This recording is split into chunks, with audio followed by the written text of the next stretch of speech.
लखनऊ हिंसा, यह ऐसा मामला है जिस पर राजनीति खूब गरमाई, या यूं कहें कि नौ हिंसा के बाद राजनीति खासकर भड़की। नौ हिंसा को लेकर अब गृह मंत्री अनिल विज ने जो बड़ा बयान दिया है वो चर्चा का विषय बना हुआ है। उन्होंने कहा है कि जल्द ही नौ हिंसा का सच सबके सामने आ जाएगा, जिसका इंतजार हम आप सभी कर रहे हैं। और साथ ही एक और बात कही गई है, क्योंकि भूपेंद्र सिंह हुड्डा ने इसी को लेकर सवाल उठाए थे सरकार पर और विफलता सरकार की करार दिया था। उन्होंने ये भी कहा कि भूपेंद्र सिंह हुड्डा जिस तरह से जवाब दे रहे तो उनको मैं जवाब देना चाहता हूं। भूपेंद्र सिंह हुड्डा को अब छुपने की जगह भी नहीं मिलेगी जब सच सामने आएगा। ऐसा क्या सच है नौ हिंसा का, ये बड़ा सवाल है। हरियाणा के पूर्व मुख्यमंत्री और नेता प्रतिपक्ष भूपेंद्र सिंह हुड्डा ने नौ हिंसा को लेकर सरकार पर सवालिया निशान लगा दिया था और ये कह दिया था कि सरकार की विफलता ये दर्शाता है। एक बार हम सुनवाते हैं दोनों की ओर से क्या कुछ कहा गया था। जबकि वहां पर जो है सीआईडी के इंस्पेक्टर के मैंने पढ़ा है, इंटेलिजेंस का था कि उनका पहले से रिपोर्ट थी कि यहाँ इस किस्म की चल रही है, यहाँ ऐसा हो सकता है, टकराव हो सकता है। एक भी प्रिवेंटिव कदम नहीं उठाया सरकार ने। वो अपनी कमजोरी छुपाने के लिए दूसरों को दे रहे हैं। कांग्रेस का क्या मतलब है? कांग्रेस का तो बयान सिर्फ रहा कि शांति रखो, भाईचारा बनाए रखो। हमने तो कहीं नहीं कहा हम भाग रहे हैं, और बहुत जल्दी नौ हिंसा का सच लोगों के सामने आएगा। फिर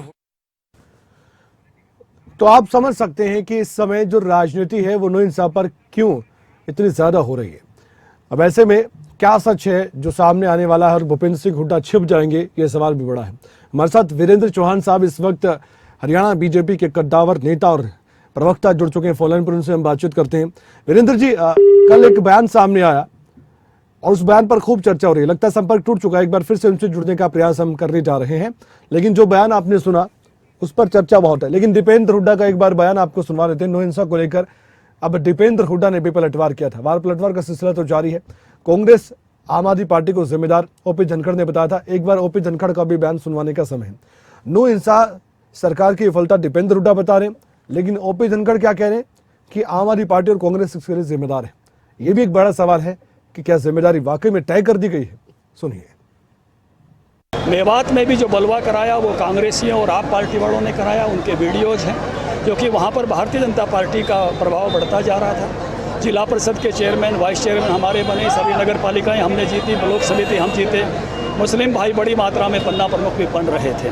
ये उनको रास नहीं आ रहा था, उनकी राजनीति के लिए फिट नहीं था, इसलिए उन्होंने ब्रजमंडल यात्रा पर हमला किया। लेकिन मैं आश्वस्त करना चाहता हूं सभी ब्रजमंडल यात्रा के यात्रियों को, जिन्होंने बलवा किया है, हमला किया है, एक को भी बख्शा नहीं जाएगा और मेवात का भाईचारा और विकास ऐसे आगे बढ़ाते रहेंगे। नहीं, उन्होंने, उनकी सरकार ने, कौन लगाता है ये, किसने बोला ये? उनकी सरकार ने किसको गिरफ्तार किया है तो अपनी सरकार को बताएं। सरकार ने जिनको गिरफ्तार किया है जो है तो वो तो उसकी सरकार, तो उनकी पुलिस, हरियाणा पुलिस तो मुख्यमंत्री और गृह मंत्री के अंडर में, उन्होंने एक जो है कोई बजरंगी नाम के व्यक्ति को गिरफ्तार किया है। तो कुल मिला के ये सरकार की विफलता थी। 10 दिन से माहौल खराब किया जा रहा था, सोशल मीडिया पे आमने सामने बयान आ रहे थे। उसके बाद सरकार ने वहां पर कोई नियुक्ति नहीं करी पुलिस की। विश्व हिंदू परिषद का कहना है कि 2-3 हजार पुलिसकर्मी हर साल दिए जाते थे इस यात्रा में। इस बार होमगार्ड्स के भरोसे यात्रा छोड़ दी गई। अगर पुलिस की नियुक्ति की जाती तो दोनों समुदाय का आपस का टकराव नहीं होता। सरकार की या तो विफलता है या सरकार की नीयत खराब थी इस मामले में, और प्रदेश के लोगों को ये सारी बात शीशे की तरह। वीरेंद्र चौहान साहब एक बार फिर से हमारे साथ जुड़ चुके हैं फोन पर। वीरेंद्र जी, जिस तरह से दीपेंद्र हुड्डा साहब कह रहे हैं, भूपेंद्र हुड्डा साहब कह रहे हैं, दोनों के दोनों पिता पुत्र इस समय बीजेपी और जेजेपी गठबंधन सरकार के पीछे पड़ चुके हैं हाथ धोकर। अब ऐसे हाथ का चुनाव चिन्ह भी है उनका वैसे, लेकिन फिर भी मैं आपसे जानना चाहूंगा कि जो ये विफलता बार बार कह रहे हैं और अनिल विज साहब ये कह रहे हैं कि अगर सच सामने आएगा तो भूपेंद्र सिंह हुड्डा को छिपने की जगह नहीं मिलेगी, इनके मायने क्या है, थोड़ा समझाएंगे आप? देखिए, सबसे पहले तो मैं आपको अभी जो आपने बाइट सुनवाई उस बाइट का एनालिसिस आपके और आपके दर्शकों के सामने करना चाहता हूँ जी। कांग्रेस मेवात के नूह के मामले में एकदम कट्टर सांप्रदायिक, एक एक समुदाय के प्रति समर्पित मुस्लिम परस्त पार्टी के रूप में उभर कर सामने आई है। अच्छा। नूह में जो घटना घटी, सबने देखा कि उस घटना में शांतिपूर्ण तरीके से निकाली जा रही ब्रजमंडल यात्रा पर दूसरे समुदाय ने घेर कर हमला किया। तो उस हमले को, उस एक तरफा हमले को दो समुदायों में टकराव कहकर उसकी गंभीरता को समाप्त करना और दोनों को एक पटल पर लाकर खड़े कर देना, इसमें शरारत नहीं है क्या? इसमें साजिश नहीं है क्या? दूसरा, दीपेंद्र सिंह हुड्डा जो अटक कर आप ही कह रहे थे अच्छा। कि वो जो पकड़ा, वो उनकी सरकार ने किसको पकड़ा, केवल वो जो बिट्टू बजरंगी की गिरफ्तारी इनको दिखाई दे रही है।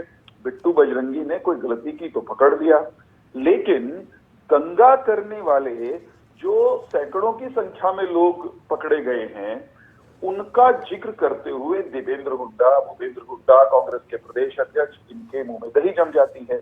इसका अभिप्राय क्या है? ठीक है। कि इनको नूह के भाईचारे से कोई लेना देना नहीं है। ये मोहब्बत की फर्जी दुकान वाले ये केवल और केवल एक तरफा बात करते हैं। जहां पर मुस्लिम अल्पसंख्यक हो वहां ये अल्पसंख्यकों के हिमायती बन जाते हैं, और जहां मुस्लिम बहुसंख्यक हो जाएं और वहां के अल्पसंख्यकों पर हमले हों, वहां ये जो है मुंह पर टेप लगा लेते।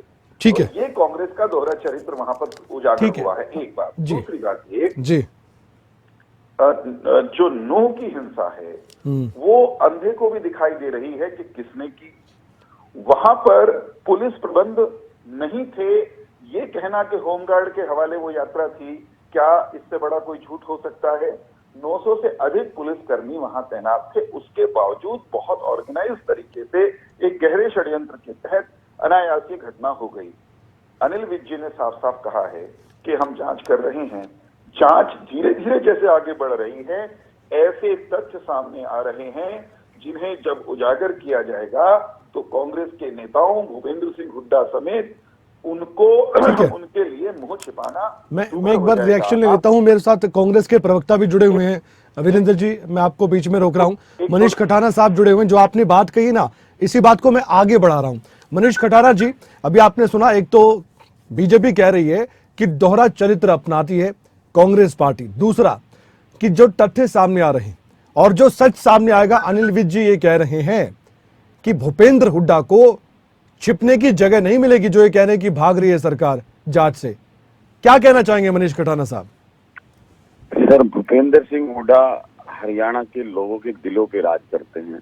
उसका कारण ये है कि 10 साल के कार्यकाल में, हुड्डा साहब कांग्रेस सरकार के कार्यकाल में, हर व्यक्ति यहाँ पर अपनी बात कहने की उसको आजादी थी। लोकतंत्र और संविधान यहाँ पर था। और जिस तरीके से हुड्डा साहब की सरकार में 36 बिरादरी का भाईचारा, आपस में जो भाईचारा था, वो इस सरकार के 9 साल के कार्यकाल में इन्होंने दिखा दिया कि उस 10 साल की सरकार में और इनकी 9 साल में क्या फर्क है। इस 9 साल की सरकार में 5 बार हरियाणा को जलाने वाली सरकार, 5 बार CID से रिपोर्ट होने के बाद फेल होने वाली सरकार, अगर आज हुड्डा साहब के बारे में ये कहते हैं कि छुपने की जगह नहीं मिलेगी, छुपने की जगह तो इनके मंत्रियों को नहीं मिलती जो ये अपने गांवों में नहीं जा पाते। छुपने की जगह भाजपा के उन विधायकों को नहीं मिलती जो गांव में जाके आज एक सभा नहीं कर सकते। जब किसान आंदोलन चला था, जब कोरोना काल चला था, और जब ये हरियाणा को रोहतक में दंगे कराए, कभी नूह में दंगे कराए, कभी कहीं दंगे कराए। सीधा सीधा बीजेपी कभी अपने काम के नाम पर वोट नहीं मांगती। हमारे जैसे आम इंसान, भोले भालों लोगों को हिंदुत्व के नाम पर, हिंदू के नाम पर आपस में लड़ाकर अपनी सीट और गद्दी को हथियाने की कोशिश करने वाले लोग बेनकाब होंगे। और अनिल विज जी जो कह रहे हैं जी सच सामने आएगा, मैं उनका स्वागत करता हूं। अगर वास्तव में इनमें हिम्मत है तो ये सच को सामने लाएं। CID की रिपोर्ट होने के बाद हिंसा क्यों हुई? उसके बाद जिस बेंच ने वो जो इन्होंने बुलडोजर चलाया, चाहे उसमें किसी के भी मकान आए, उसके बाद जब वो हाईकोर्ट की बेंच ने उस पर रोक लगाई तो अगले दिन ही उस पूरी बेंच का तबादला कर दिया गया। ये संविधान है। आज ये लोकतंत्र बचा है हिंदुस्तान में कि आपको बोलने की आजादी नहीं वो है। ये कह रहे हैं जहाँ पर मनीष जी, वो ये भी कह रहे हैं कि आप एक विशेष समुदाय के हिमायती बन जाते हैं, चाहे वो बहुसंख्यक में हो किसी जगह पर या अल्पसंख्यक वहां पर बने हुए हो। आप एक तरफ की बातें करते हैं, 250 से ज्यादा गिरफ्तारी, उसका जिक्र नहीं करते। एक गिरफ्तारी ऐसी हुई तो आप कहते हैं कि ये गिरफ्तारी हुई है। आप देखिए इस तरह की बातें वो कहते हैं कि आप दोहरा चरित्र क्यों अपनाते हैं। इस पर आपका जवाब क्या होगा? जिस देश और प्रदेश में अगर जज को फैसला सुनाने के बाद सरकार उस जज को बदल दे, सुप्रीम कोर्ट के फैसले के बाद सरकार अध्यादेश लाकर उस फैसले को बदल दे, उस देश और ये पहली बार सब कुछ हो रहा है जिस देश लोकतंत्र और में। संविधान कहाँ है? हाँ। उस देश में लोकतंत्र और संविधान को मानने वाले लोग कहाँ जाएंगे? किसके आगे अपनी पुकार लगाएंगे? मैं धन्यवाद देता हूँ आज भी उन न्यायाधीशों का जो आज न्याय के साथ हैं और हमेशा सरकार के फेरबदल सवाल कुछ और था करके निष्पक्ष होकर कोई भी बात करते हैं। और हरियाणा में जो आगजनी हुई, मैं ये कह रहा हूँ कि हमेशा से तुष्टीकरण की राजनीति के आरोप आप पर क्यों लगते हैं, कांग्रेस पार्टी पर ये क्यों लगते हैं? कांग्रेस पार्टी हमेशा छत्तीस बिरादरी के लिए काम करती है, भाईचारे के लिए काम करती है, सबको एकजुटता के सूत्र में बांधने के लिए काम करती है। राहुल जी ने अगर भारत जोड़ो यात्रा चलाई, चाहे वो कन्याकुमारी से कश्मीर तक की, उसमें सिर्फ एक उसको तो मोहब्बत की फर्जी दुकान बताते हैं वीरेंद्र साहब। देखो जी, मैं इनको उत्तर देना मोहब्बत की चाहता हूं। दुकानें कभी मोहब्बत की दुकानें कभी फर्जी नहीं हुआ करती, फर्जी तो हमेशा झूठ की दुकान होती है। ठीक है, एक छोटा सा जवाब देना चाहते हैं वीरेंद्र जी आपकी बातों पर। वीरेंद्र जी, मैं देखिए, कांग्रेस के प्रवक्ता को इतना भी मालूम नहीं है कि हाईकोर्ट में जजों का तबादला या बेंच बदलना, इसमें सरकार की 100 कोस कोई भूमिका नहीं होती। जजों के अगर इंटर हाईकोर्ट ट्रांसफर अगर होते हैं तो वो सुप्रीम कोर्ट करता है, और अगर कहीं बेंच बदलते हैं, रोस्टर चेंज होता है, तो वो हाई कोर्ट का काम होता है। तो इतनी अज्ञानतापूर्ण बात वो आपके पैनल पर कह रहे हैं, इसका अर्थ ये है कि उन्हें देश के संविधान, वीरेंद्र जी क्या पता इनके राज में होता हो, आपको क्या मालूम? नहीं, हो नहीं सकता ना। मैं ये कहता हूँ इनके राज में भी संभव नहीं था। अच्छा, इस देश की जुडिशरी बिल्कुल इंडिपेंडेंट है सरकार से, वो अपना काम अपने ढंग से करती है। तो ये संविधान की तो बात करते हैं और संविधान का जानते नहीं। यही इनकी विचित्र बात है। इन्होंने मामन खान का बिल्कुल जिक्र नहीं किया। प्याज से फोड़ देंगे इस तरह की भाषा बोलकर पूरे नूह में जो कट्टरवादी तत्व है, इनके हौसले बढ़ाने का जो पाप कांग्रेस के नेताओं ने किया। और मामन खान ने तो ये कह दिया, मैंने अकेले थोड़ी कहा है, चौधरी इलियास भी ऐसा ही बोलते हैं। इनके विधायक वहां पाप उन लोगों ने करा है जिन्होंने हरियाणा चलाया है। रुको, पहले मेरी बात पूरी हो जाने दो ना। ये इस पाप का हिसाब तो देना पड़ेगा ना कि नूह को कट्टरवादियों का अड्डा बनाया तो कांग्रेस के वहां के विधायकों ने बनाया। क्यों डिलीट किया मामन खान ने अपना ट्वीट? पूछा जाएगा ना। गलत वो तो कुछ कह नहीं रहे वीरेंद्र साहब, उनका तो कोई बयान सामने ही नहीं आ रहा। मैं ये कह रहा हूं, बयान सामने, उससे पहले के बयान, उससे पहले के उनके ट्वीट, उनका जवाब तो देना पड़ेगा ना। आप ये बताइए कि वहां पर हिंसा जो हुई है उसमें पिटा कौन है, उसमें चोट किसको लगी है, उसमें निहत्थे कौन थे, हथियारबंद कौन थे? बजाय गलत को गलत कहने के पूरी कांग्रेस लीडरशिप, परसों इनके अध्यक्ष प्रेस कॉन्फ्रेंस में, लेकिन बिट्टू बजरंगी जैसे जो लोग इस यात्रा में शामिल थे, ये तो पुलिस कह रही है कि उनके हाथों में क्या था? त्रिशूल था। एक पूरा कर तो दूं मैं बात। हाँ। पूरा उन्होंने कांग्रेस के अध्यक्ष की मैंने एक वीडियो क्लिप देखी, पूरा फोकस वो मोनू पर है, मोनू माने सर। जिन लोगों ने एक्चुअल में वहां हिंसा की। आप मुझे बताइए, कोई बिट्टू बजरंगी अगर कोई अभद्र बात करता है, या मोनू माने सर ने ये कह दिया कि मैं यात्रा में आऊंगा, तो क्या इससे वहां के हजारों दूसरे संप्रदाय के लोगों को ये राइट मिल गया कि वे शांतिपूर्ण तरीके से यात्रा निकाल रहे निहत्थे लोगों पर गोलियां चलाएंगे, गाड़ियां चलाएंगे? ये माहौल जो मेवात में पैदा हुआ है कि वहां अल्पसंख्यक समुदाय अपनी वार्षिक यात्रा भी नहीं। लेकिन सर वीरेंद्र जी, आप प्रोफेसर भी हैं, आप बच्चों को पढ़ाते भी हैं और शिष्टाचार का पाठ भी आप पढ़ाने में बहुत अव्वल होंगे, लेकिन यहाँ पर जो गलतियां हैं उसको ईमानदारी से क्या मानना चाहिए सरकार को कि कुछ तो गलती कहीं पर चूक हुई है? वहां पर एसपी नहीं थे, छुट्टी पर चले गए थे, इनपुट्स तो मिलते होंगे। जो ये बार बार विपक्ष कहता है कि सीआईडी जब अपनी रिपोर्ट दे रही थी कि यहाँ पर कुछ हो सकता है, उसके बावजूद भी कहाँ चूक हुई? मैं उत्तर देता हूं।